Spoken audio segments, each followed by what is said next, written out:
I'm in Dallas, Texas right now, and I'm parked in the parking lot at Office Max right next to Target. And you can see the city skyline right there behind the truck. And a fun thing happened this morning. I was woken up by loud pounding on the door at 7:30 this morning. And it's because the guy who I was parked in front of, and I was parked in front of his house, didn't like this monstrosity. That's what he called this. This is a monstrosity. And I don't really think it is. It's actually a really nice arrangement. It just takes up a lot of space. So I just want to show you a few things that are going on with my trip, which is I've only got 17 days left. So one of the things going on with this trip is the generator. And it's going to get a little louder here in a second.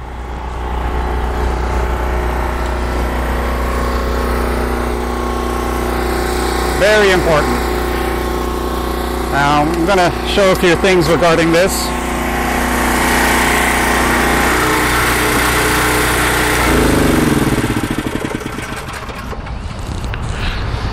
It's very loud. That's one of the reasons that I park in the parking lots, whether it's Walmart or Target. I can't really run this and then expect people to like me. But this morning, the guy who knocked on my door was quite upset that I was there. And I was in a neighborhood, but I wasn't running the generator. And by the way, one of the ways that I get to keep the generator in here without it being stolen is with the padlock. You see the combination padlock over there hooking onto the ring, and then there is a chain, and that chain goes around the generator. So I did the same thing with my bicycle, so you can see it over there.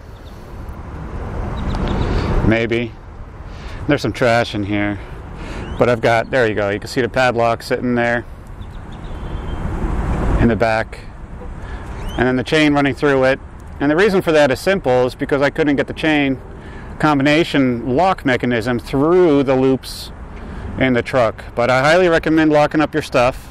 You can see it here again. I've got my gasoline and my propane tank. This is an extra, this is an empty, but you know what? An empty propane tank is still 20 bucks.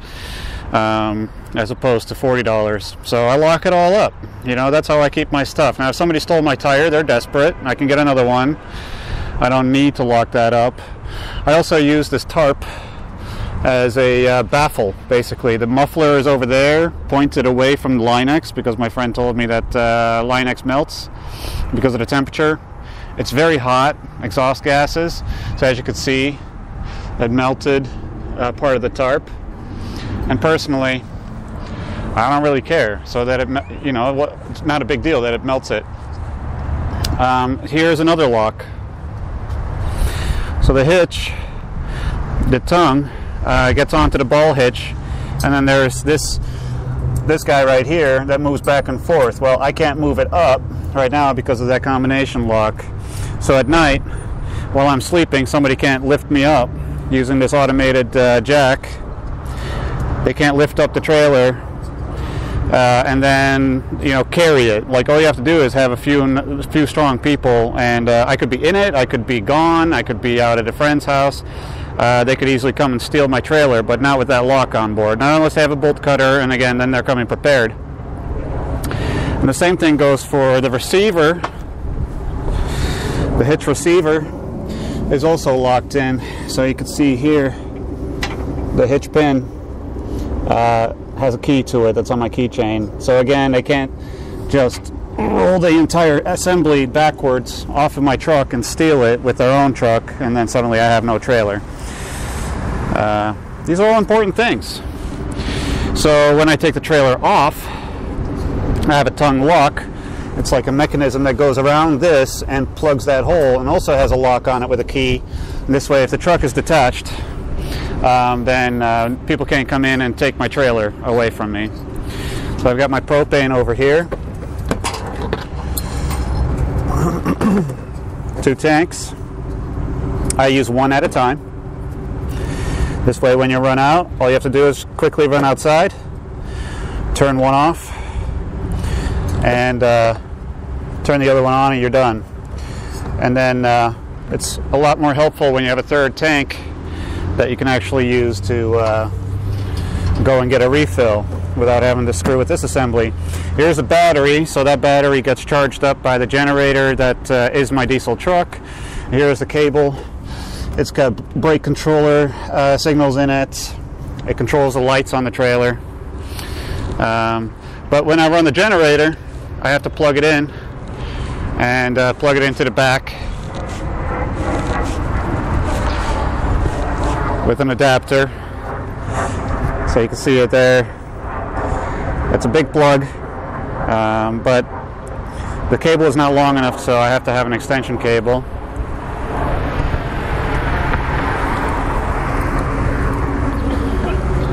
So that's kind of the setup. Every time I need power, I have to go run the generator, and it does end up costing a good amount of gasoline and for the heat of the water, because I like hot showers, not cold showers. You know, you need propane for that. You need propane for cooking, propane to heat the air, because it gets cold here in Dallas, but it gets cold around the entire country. So that is how I maintain my my energy. And then when the generator is running, then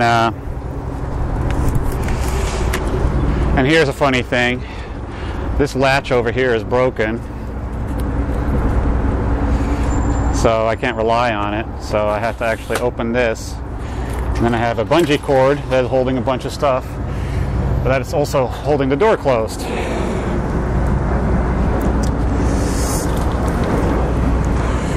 So I'm going to show you a little bit of the inside of the trailer from here.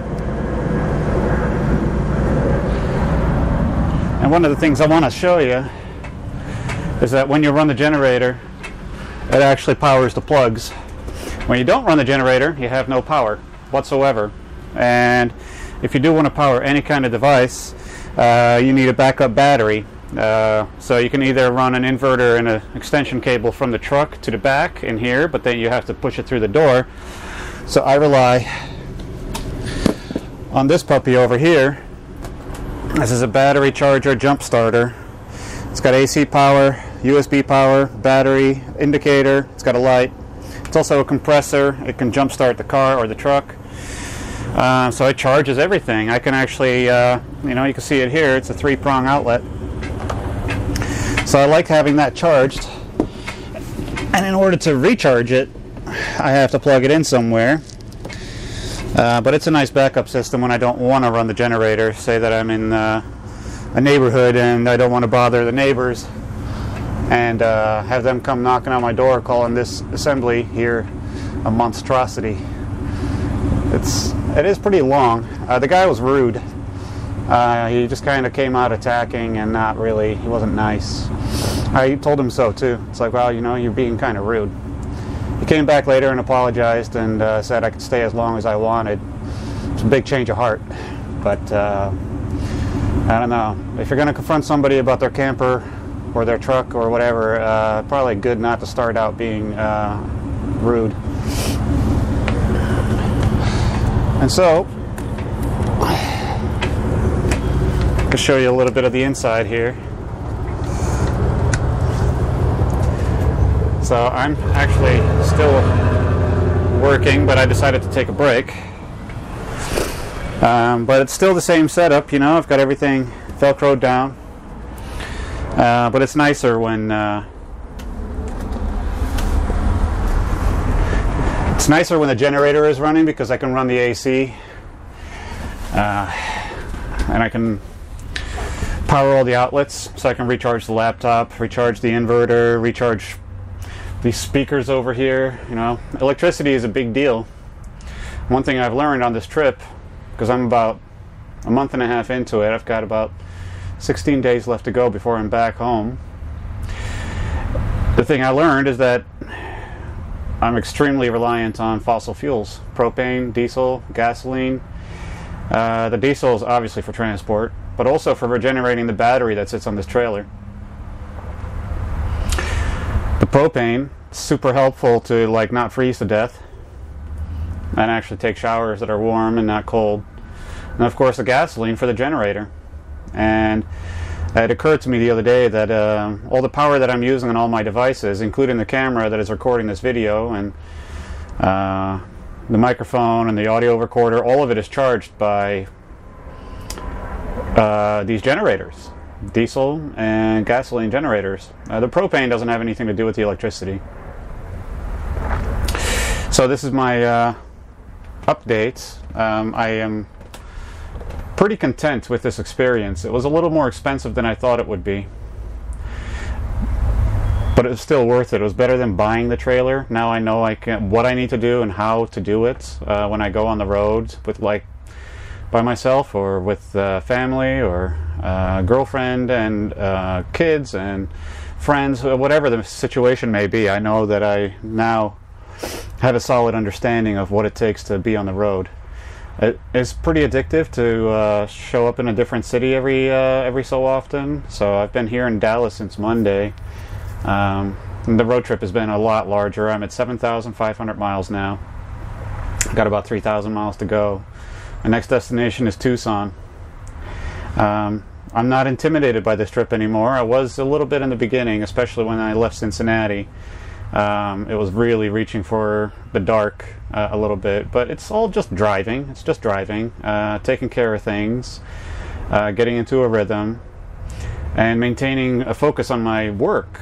This is not a vacation. This is an experiment where I'm mixing together a bunch of requests and requirements. Customers, family, friends,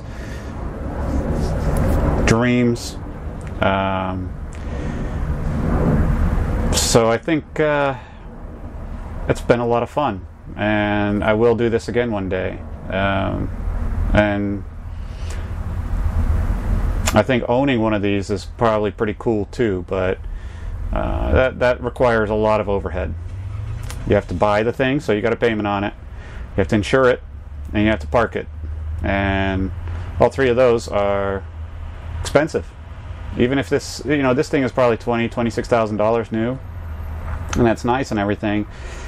But I like the sharing economy. I like Airbnb. I could show up in somebody else's house, stay there, enjoy their view, enjoy their jacuzzi, enjoy their community, and then leave. I don't have to buy that house. The same thing goes with Uber. Sometimes you have people with really nice cars picking you up, or you can request a really nice car and you get to enjoy that ride without having to own it. This is the same thing. The trailer is extremely nice. It's not the nicest trailer available, but it certainly did the job. I've got a full shower back there with a bathroom, microwave, freezer, fridge, full stove. I don't have to worry about anything. I was able to put my family in this. I was able to really do a lot.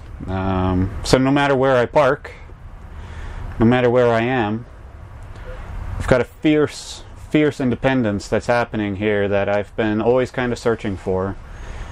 Well, maybe not always, but parts of me. Especially, it's a natural progression.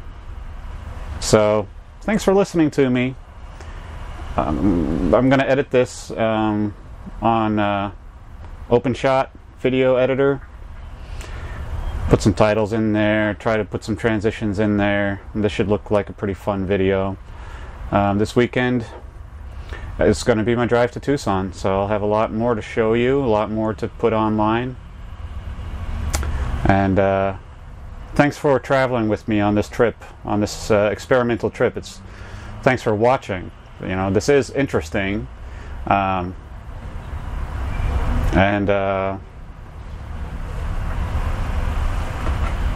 think it was worth it. So take care of yourselves, and I'll talk to you again soon. Bye-bye.